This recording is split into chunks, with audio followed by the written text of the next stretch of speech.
Like it or not, STRAFTAT's identity was built upon the principle of getting good. It's the new year, and a new generation of players have been calling me in real life, spamming my line, begging daddy for his tips and tricks, and guess what?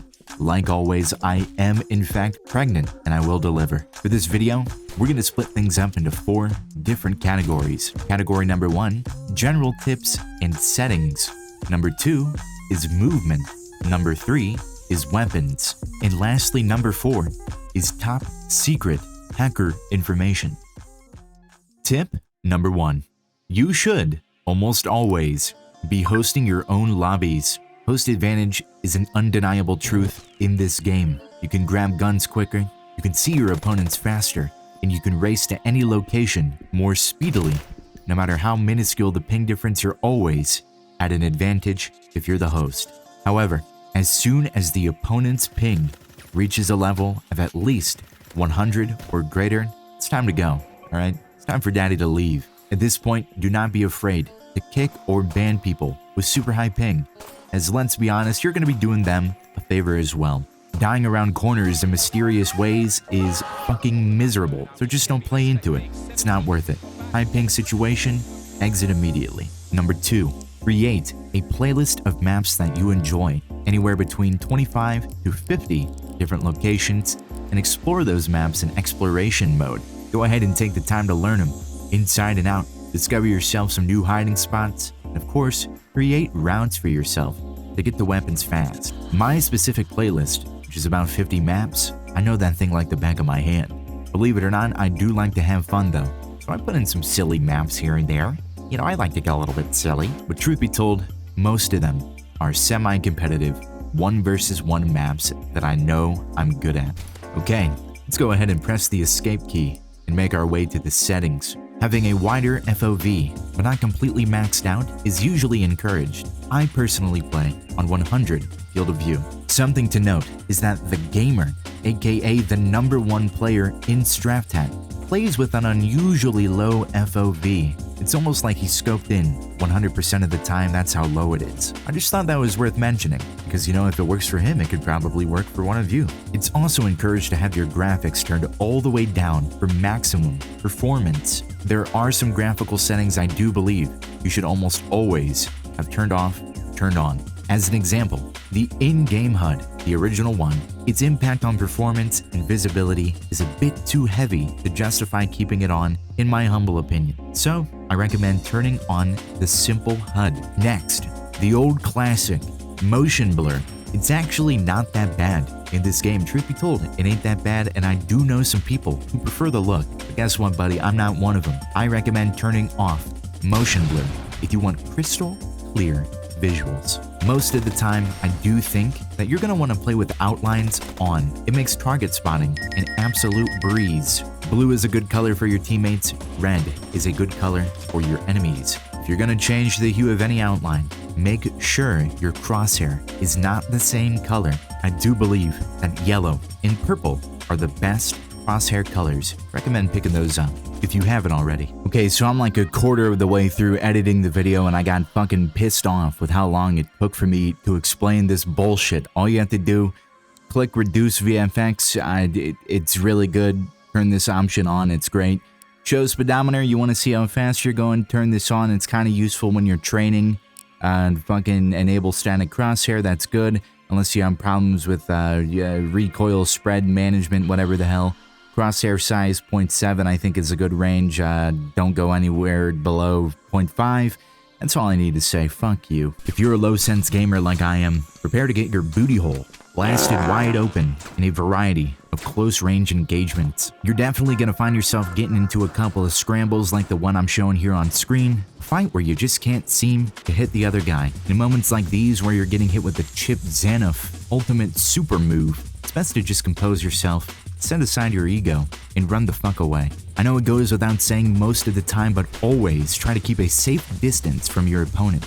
A general rule of thumb that I like to use is to make sure to keep them in SMG range, not shotgun range. Otherwise, learn to play with a higher sensitivity. One last tip I'm going to give you for the general section before we move on to the movement section is to make sure you almost always have a gun in your hand, and what that means is to play around the weapon spawners. Always remember that switching to a new gun is faster than reloading.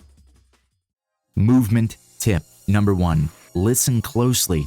Stop moving. How do you like that one? You come into the game thinking you're gonna be the next Corporal Moves. Well, let me tell you something, buddy.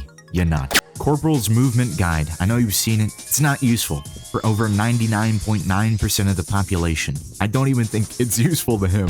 I recommend, if you're new to the game, even up to the point where you're kind of like an intermediate player, play slower. Study your opponents. Watch how they move. Take your time to aim and fire. Equip your favorite Turtle Beach headset. Turn down the in-game music a bit. Sound whore. And play the game intelligently. Visualize yourself as a hunter, lining up the perfect shot, and your enemy is like a fucking quail or something. There's no shame in taking it slow at first, my friend. Movement is not impressive. You're just spazzing out and missing every bullet. I'm not gonna say what type of person you look like, but it starts with an R. But hey, listen buddy, I get it. You wanna have fun. You wanna bounce around. You wanna bounce on that thing. Babdy style. So let me show you how to approach this temptation in a healthy manner. Hello and welcome to the portion of the video where the quality takes a massive hit and everything turns to shit. Basically, I'm going to be trying my hardest to explain all of the actually relevant movement techniques that you do in fact need to learn. Go ahead and look at the bottom left of the screen to see what I'm doing with my keybinds and my movement. It's very easy. Watch and learn. Here's a really relevant piece of information. You see my speed right now? I'm moving at 8.5 mph. As soon as I enter the air, I'm going 10 miles an hour. That's because there's no friction in the air. So, hypothetically speaking, if you were in the air all the time, you'd be moving as fast as possible. So this, of course, is where bunny hopping comes in as the #1 thing you must learn. When I slide on the ground, I gain a slight speed boost. I go to 11 miles an hour, maybe 12. Yeah, 12 miles an hour appears to be the peak as soon as I exit the slide. And when I jump immediately after sliding, I am taking that speed boost and, of course, transferring it into the air as fast as possible where there is no friction. Now take that principle and chain it together with a bunch of well-timed jumps and you're moving. Now, one of the easiest ways to gain a burst of speed is to wall jump. Notice how I went 18 miles an hour after jumping off of this wall, 20 miles an hour that time. Now, to get the biggest burst of speed off of a wall jump, you want to look at the other direction from where you're facing. So like that, I'm getting a huge burst of speed. Now, if I were to jump into the wall, of course, I'm not getting any burst of speed. And if I just jump casually, I'm only getting about 12 miles per hour on that. So you want to look the other way, and then you'll get a big burst and you'll launch yourself in the direction you're facing. Now, one of my favorite things to do in terms of being tricky with my movement and getting an advantage on my opponent is, let's say that I'm the opponent in this scenario. They're going to be rushing me down and maybe I'm looking here. What do I do in this situation? Now, there's a couple of options you can take when they approach you rapidly. You can sit here and wait, you can maybe lean over the corner, but who's to say they're not going to be jumping at you lightning quick, and you only have a certain amount of time to react before they reach you. You could try and meet them on their trajectory with a quick flick right over here, but again, that's a very difficult maneuver to pull off. They're going to be sprinting at you and you go to try and hit them, and now you're going to be in a situation you don't want to be in. So I think the best course of action in a scenario like this is to bounce off the wall and try and meet them here. So instead of going like this, you're going to be like, boom. Bouncing off the walls is very fun in this game and actually quite easy. All you have to do is just lean into the wall. Well, you're not really leaning because, you know, it'd be like that, but you want to plant yourself on the wall. You can actually hold yourself on the wall like this and then jump off. You can do that all over the place. It doesn't matter which surface, so long as it's flat. If it's angled like any of these, you're going to go way quicker. But if it's a completely flat surface like maybe this one right here, you can still jump off of it pretty quickly. Okay, Now we're about to get a little bit more niche when it comes to ways to gather speed. I think the number one way to gather speed is to simply jump off the wall.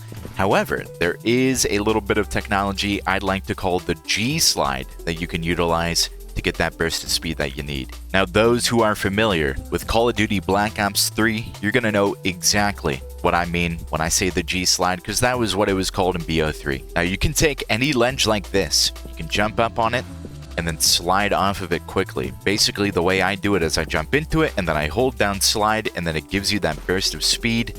Now, the reason this makes you gain speed is because when you slide, you're essentially just falling from a very short height very quickly, but you're gaining all of the speed you would normally falling from a height like that. You see, notice how I made 15 miles an hour in speed there?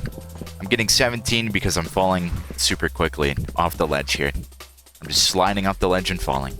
Okay, you want to learn how to climb walls like Spider-Man? Well, there's two ways that I can show you. There's the easy way, which I had to go to a different map to showcase. You see a corner right here where there's a flat-facing wall and, of course, an angled wall. You can just jump into it all the way up here. Quite easy. But a technique that's a little bit lesser known, which is the one I'm going to show you, is the wiggle technique. Now, the way this works is you see this angle right here. It's at a slope. Anything that isn't a 90-degree angle you can climb. All you have to do is look at the corner. Now, the way that I'm looking at it with the wall facing me on the right, I want to hold W and D, look at the corner all the way down at the ground like here, and then jump while looking at it. This can also be achieved on the opposite side, but you got to hold the opposite direction. Now, wiggling isn't necessary, but sometimes it's a little bit difficult to keep your crosshair perfectly placed on the corner. So if you just want to go like this, you'll make it up eventually. Alright, back here on this map, I'm going to show you the final relevant move technique. It's called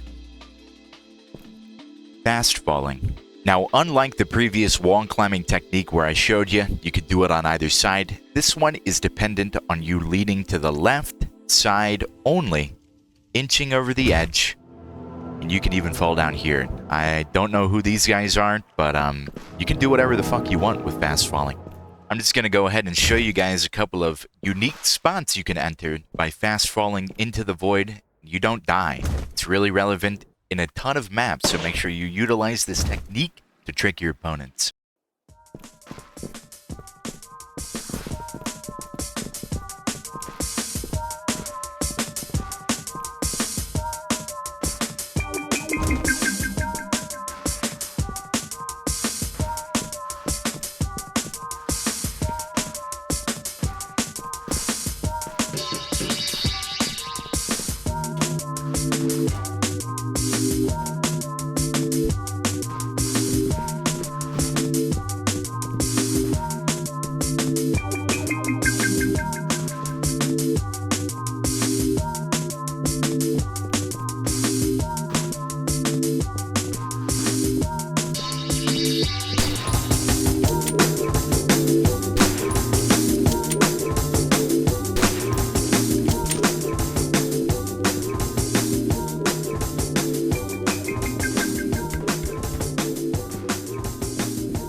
I'm sure you've noticed by now that I was jumping a bit higher with some weapons and getting into places that you normally wouldn't be able to reach. Why is that, you may ask? Well, my friend, it's because some weapons actually give you movement buffs.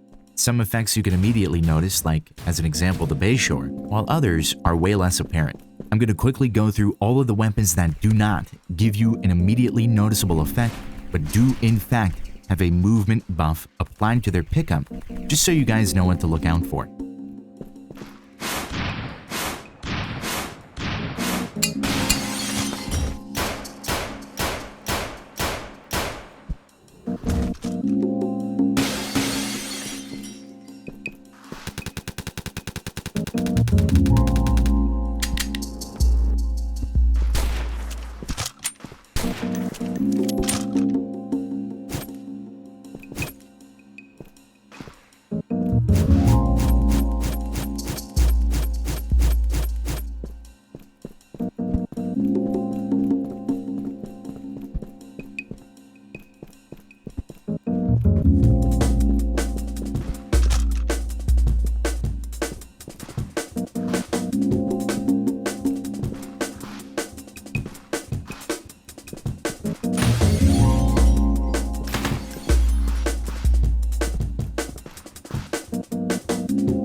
Now, for a brief and practical weapon tier list. Feel free to pause the video here and check it out. Truth be told, the weapons in STRAFTAT are absolute bullshit. Part of the reason I tell people to take their time and move slowly is because many guns in this game function in a way that's antithetical to the movement-based gameplay STRAFTAT is known for. Some of these weapons are nearly impossible to use, even if you're moving an inch, because of the penalties. There are basically two ways to work around this. You can play the game like Counter-Strike Global Offensive, or you could slide, which normally is the preferred method. I'm going to quickly show you a few examples of movement-based weapon spread, completely ruining everything, alongside a demonstration on how to mitigate these effects with sliding and recoil management techniques.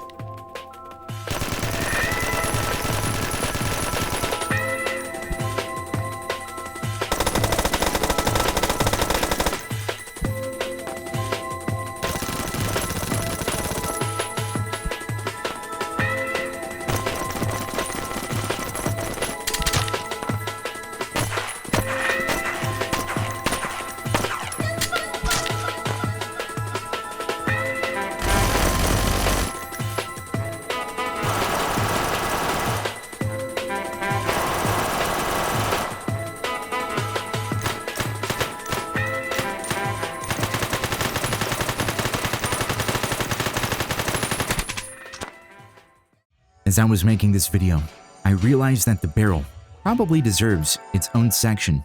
So here it is. Any map with a barrel on it, you gotta be the first one to pick it up. The barrel is one of the strongest weapons in the game. You can always hold a barrel, even if your hands are full. It serves as a distraction. It blocks bullets. It does 25 damage on hit and can be spammed effectively enough to one-shot somebody. It has an aggressive knockback that can easily launch people out of the map. It can fully disarm, and it's piss easy to aim. It does everything.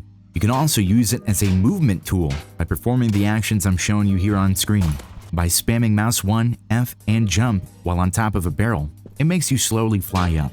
By sliding and jumping into the barrel and then doing the sequence, it puts you on a diagonal path. This move is essential to learn if you want to become a barrel genius like me.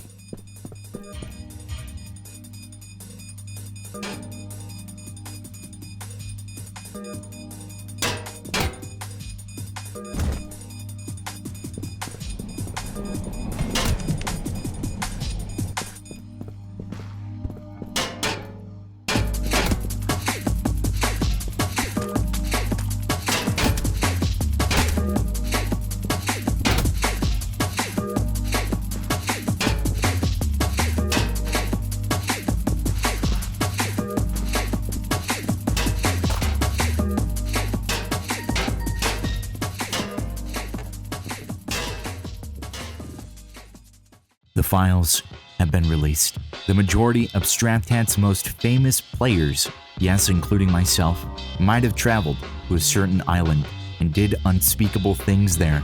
We drank the blood of innocent gray suits. We tied up Moist Critical with about a dozen Moist Esports headbands and threw them into Dragonfly Crusher. We augmented our minds and our bodies with cybernetic enhancements to gain a leg up on the competition. In other words, we installed view models and other modifications that would probably be considered cheating in other games, but in STRAFTAT, they're 100% fair use, trust me. You've probably been wondering why my guns look the way they do, and it's because of the modifications. If you want to learn more, I recommend checking out this video by my good buddy Schmoke, the cutest STRAFTAT player.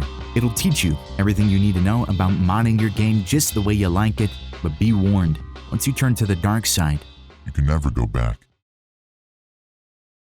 Give me a second. Now. Oh, let's go! Let's go! Bang! Bang!